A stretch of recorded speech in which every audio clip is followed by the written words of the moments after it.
ଧନିଆ ମଞ୍ଜି ଏବଂ ପତ୍ର କେବଳ ଯେ ଖାଦ୍ୟର ସ୍ୱାଦ ବଢ଼ାଇବା ପାଇଁ ବ୍ୟବହାର କରାଯାଏ ତା ନୁହେଁ, ବରଂ ଏଥିରେ ଅନେକ ଗୁଡ଼ିଏ ଔଷଧୀୟ ଗୁଣ ରହିଅଛି।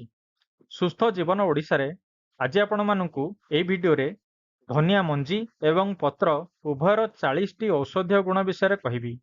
ଏଥିପୂର୍ବରୁ ଆପଣମାନଙ୍କୁ ଅନୁରୋଧ, ଚ୍ୟାନେଲଟିକୁ ଦୟାକରି ସବସ୍କ୍ରାଇବ୍ କରିନିଅନ୍ତୁ। ପ୍ରଥମେ ଆସନ୍ତୁ ଜାଣିବା ଧନିଆ ମଞ୍ଜିର ଔଷଧୀୟ ଗୁଣ ବିଷୟରେ।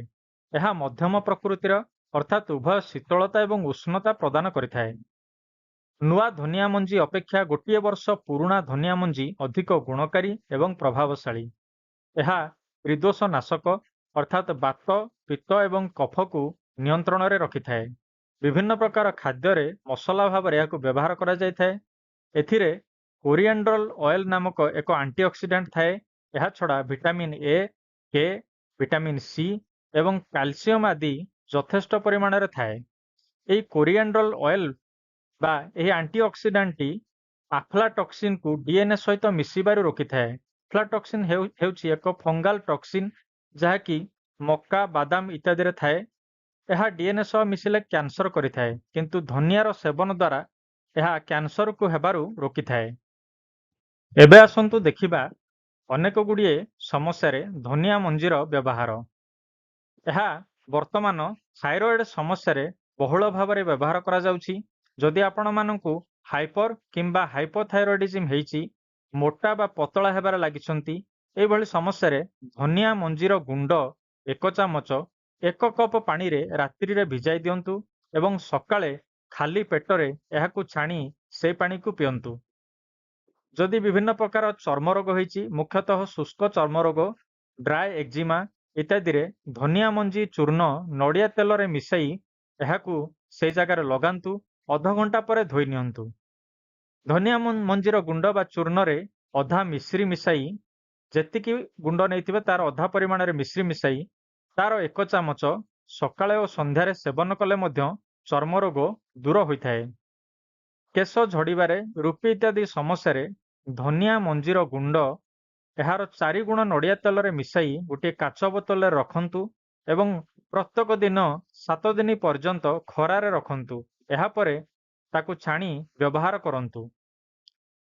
ଏହି ଚୂର୍ଣ୍ଣକୁ ଅଧା ପରିମାଣରେ ମିଶ୍ରି ସହ ମିଶାଇ ଯଦି ଖାଦ୍ୟ ପରେ ଅଧ ଚାମଚ ଲେଖାଏଁ ଖାଉଛନ୍ତି, ତାହେଲେ ପାଚନ ଶକ୍ତି ବଢ଼ିଥାଏ ଏବଂ ପାଚନ ଶକ୍ତିରେ ସୁଧାର ଆସିଥାଏ। କାଶ, କଫ ଇତ୍ୟାଦି ସମସ୍ୟାରେ ଯଷ୍ଟିମଧୁ ଓ ଧନିଆ ଗୁଣ୍ଡ 50 ଗ୍ରାମ ଲେଖାଏଁ ନିଅନ୍ତୁ। ସକାଳେ ଓ ସନ୍ଧ୍ୟାରେ ସେଇଥିରୁ 1 ଚାମଚ ଉଷୁମ ପାଣି ସହ କିମ୍ବା ମହୁ ସହ ମିଶାଇ ସେବନ କରନ୍ତୁ। ଯଦି ଖାଦ୍ୟ ଦେହରେ ଲାଗୁନି, ବାରମ୍ବାର ଭଲ ଖାଦ୍ୟ ଖାଉଛନ୍ତି କିନ୍ତୁ ପତଳା ରହୁଛନ୍ତି, ସେଭଳି କ୍ଷେତ୍ରରେ ଧନିଆ ଗୁଣ୍ଡ ତାର ଅଧା ପରିମାଣର ମିଶ୍ରି ଓ ବାଦାମ ଏକତ୍ର ମିଶାଇ ଗୁଣ୍ଡ କରି 1 ଚାମଚ ଗାଈ କ୍ଷୀର ସହିତ ସକାଳେ ଓ ସନ୍ଧ୍ୟାରେ ପିଅନ୍ତୁ। ବାରମ୍ବାର ଯଦି କିଡନୀ ଓ ମୂତ୍ରନଳୀରେ ପଥରୀ ବା ଷ୍ଟୋନ୍ ସମସ୍ୟା ତିଆରି ହେଉଛି, ଅପରେସନ ପରେ ମଧ୍ୟ ତିଆରି ହେଉଛି ଏବଂ ମୂତ୍ରନଳୀରେ ସଂକ୍ରମଣ ହୋଇଯାଉଛି, ତାହେଲେ ଧନିଆ ମଞ୍ଜି 100 ଗ୍ରାମ ଗୁଣ୍ଡ କରି 1 ଚାମଚ ଗୁଣ୍ଡ 1 କପ୍ ପାଣିରେ ରାତ୍ରିରେ ଭିଜାଇ ସକାଳେ ତାକୁ ଛାଣି ଖାଲି ପେଟରେ ପିଅନ୍ତୁ। ମଧୁମେହ ବା ଡାଇବେଟିସ୍ ସମସ୍ୟାରେ ଯଦି ଇନସୁଲିନ୍ କମ୍ ସିକ୍ରେଟ୍ ହେଉଛି, ତେବେ ଧନିଆ ମଞ୍ଜିର ଗୁଣ୍ଡ 1 ଚାମଚ 1 ଗ୍ଲାସ ପାଣିରେ 10 ଘଣ୍ଟା ପର୍ଯ୍ୟନ୍ତ ଭିଜାଇ ଦିଅନ୍ତୁ। ଦିନକୁ 2 ଥର ଏହାକୁ ଛାଣି ଖାଦ୍ୟ ପୂର୍ବରୁ ପିଅନ୍ତୁ।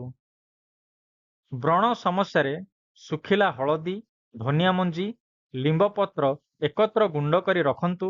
ଏଥିରେ ଟିକେ ମୁଲତାନୀ ମାଟି, କ୍ଷୀର କିମ୍ବା ଗୋଲାପ ଜଳ ମିଶାଇ ଲଗାଇ ଧୋଇ ଦିଅନ୍ତୁ। ପାଣିପାଗ ବଦଳିବା ସହିତ ଯଦି ରୋଗ ପ୍ରତିରୋଧକ ଶକ୍ତି କମ୍ ଅଛି ଏବଂ ସେଥିଯୋଗୁଁ ଆପଣ ବାରମ୍ବାର ଥଣ୍ଡା, କାଶ ଇତ୍ୟାଦି ସମସ୍ୟାର ସମ୍ମୁଖୀନ ହେଉଛନ୍ତି, ଧନିଆ ଏବଂ ବାଦାମର ଗୁଣ୍ଡ ଏକତ୍ର କ୍ଷୀର ସହ ସେବନ କରନ୍ତୁ। କୋଷ୍ଠକାଠିନ୍ୟ ଭଳି ସମସ୍ୟାରେ ହରିଡ଼ା ଓ ଧନିଆ ମଞ୍ଜି ଗୁଣ୍ଡ 100 ଗ୍ରାମ ଲେଖାଏଁ ମିଶାଇ ସେଥିରୁ 1 ଚାମଚ ଶୋଇବାର 2 ଘଣ୍ଟା ପୂର୍ବରୁ ଉଷୁମ କ୍ଷୀର ସହିତ ସେବନ କରନ୍ତୁ। ଶରୀରରେ ରକ୍ତ କମିଗଲେ ବା ଆନେମିଆ ଭଳି ସମସ୍ୟାରେ ଧନିଆ ଏବଂ ଅଁଳା ଏକତ୍ର ଗୁଣ୍ଡ କରି ସିଝାଇ ସେବନ କରନ୍ତୁ।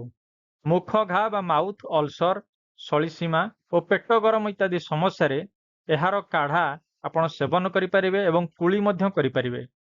ଖରାପ ଚର୍ବି ଯୋଗୁଁ ଯଦି ରକ୍ତ ଜମାଟ ହେଉଛି ତାହେଲେ ଧନିଆ ପାଣି ପିଅନ୍ତୁ। ବାରମ୍ବାର ଟାଇଫଏଡ୍ ସମସ୍ୟାରେ ମଧ୍ୟ ଧନିଆର କାଢ଼ା ମିଶ୍ରି ସହିତ ସେବନ କରନ୍ତୁ।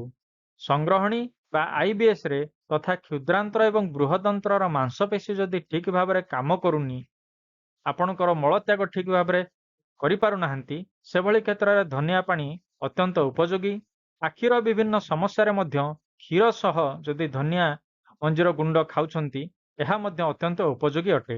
ଖରାଦିନେ ନାକରୁ ରକ୍ତ ବାହାରୁଥିଲେ ଧନିଆ ଗୁଣ୍ଡ ସିଝା ପାଣି ବା କ୍ୱାଥ ପିଅନ୍ତୁ। ପୁରୁଷମାନଙ୍କର ବିଭିନ୍ନ ସମସ୍ୟାରେ ମଧ୍ୟ ଧନିଆ ମଞ୍ଜିର ଗୁଣ୍ଡ ଅତ୍ୟନ୍ତ ଉପାଦେୟ ଅଟେ। ଯଦି ପରିସ୍ରା ସହିତ ଶୁକ୍ରାଣୁ ବା ଧାତୁ କ୍ଷୟ ହେଉଛି, ତେବେ ଧନିଆ ଗୁଣ୍ଡ ଭିଜା ପାଣି ମିଶ୍ରି କିମ୍ବା ମହୁ ସହିତ ମିଶାଇ ଦିନକୁ 2-3 ଥର ଗୋଟିଏ ସପ୍ତାହ ପର୍ଯ୍ୟନ୍ତ ପିଅନ୍ତୁ। ମହିଳାମାନଙ୍କର ଶ୍ଵେତପ୍ରଦର ଯୋଗୁଁ ଯଦି ଶାରୀରିକ ଦୁର୍ବଳତା ଆସୁଛି, ତେବେ ଏହି ପାଣି ମଧ୍ୟ ପିଇବା ଲାଭକାରୀ ହୋଇଥାଏ। ଯଦି ହୃଦୟର ମାଂସପେଶୀ ଦୁର୍ବଳ ଥାଏ, ଛୋଟ ଛୋଟ ଘଟଣାରେ ହୃଦସ୍ପନ୍ଦନ ବଢ଼ି ଯାଉଥାଏ, ତେବେ ଧନିଆ ଭିଜା ପାଣିର ବ୍ୟବହାର କରନ୍ତୁ। ଧନିଆ ମଞ୍ଜିର ବ୍ୟବହାର ବିଷୟରେ ତ ଜାଣିଲେ, ଏବେ ଦେଖିବା ଧନିଆ ପତ୍ର ବିଷୟରେ। ଏହା ଶୀତଳ ପ୍ରକୃତିର, କଷା, ମିଠା, ପିତା ଏବଂ ରାଗ ସ୍ୱାଦର ମିଶ୍ରଣ ଅଟେ। ଏହା ବିଭିନ୍ନ ପ୍ରକାରର ଚଟଣି, ଜୁସ୍, ରନ୍ଧା ଖାଦ୍ୟରେ ପକାଇ ସାଲାଡ ଆକାରରେ ତଥା କ୍ୱାଥ ବା କାଢ଼ା ଆକାରରେ ମଧ୍ୟ ବ୍ୟବହାର କରାଯାଏ। ଧନିଆ ମଞ୍ଜି ଭଳି ଏହାର ପତ୍ର ମଧ୍ୟ ଉଭୟ ହାଇପୋ ଏବଂ ହାଇପର ଥାଇରଏଡିଜିମକୁ ଠିକ୍ କରିଥାଏ। ବିଭିନ୍ନ ପ୍ରକାର ଚର୍ମ ରୋଗ, ଆଲର୍ଜି, ଶୀତପିତ୍ତ ବା ଅର୍ଟିକାରିଆ ଆଦିରେ ଧନିଆ ପତ୍ରର ଆଭ୍ୟନ୍ତରୀଣ ତଥା ବାହ୍ୟ ପ୍ରୟୋଗ ଅତ୍ୟନ୍ତ ଉପାଦେୟ। ଆଣ୍ଠୁଗଣ୍ଠି ସମସ୍ୟାରେ ଧନିଆ ପତ୍ରର କାଢ଼ା ସକାଳ ଓ ସନ୍ଧ୍ୟାରେ ସେବନ କରନ୍ତୁ କିମ୍ବା ଏହାକୁ ରାଶି ତେଲରେ ପାକ କରି ସେହି ଜାଗାରେ ଲେପ ମଧ୍ୟ ଦେଇପାରନ୍ତି।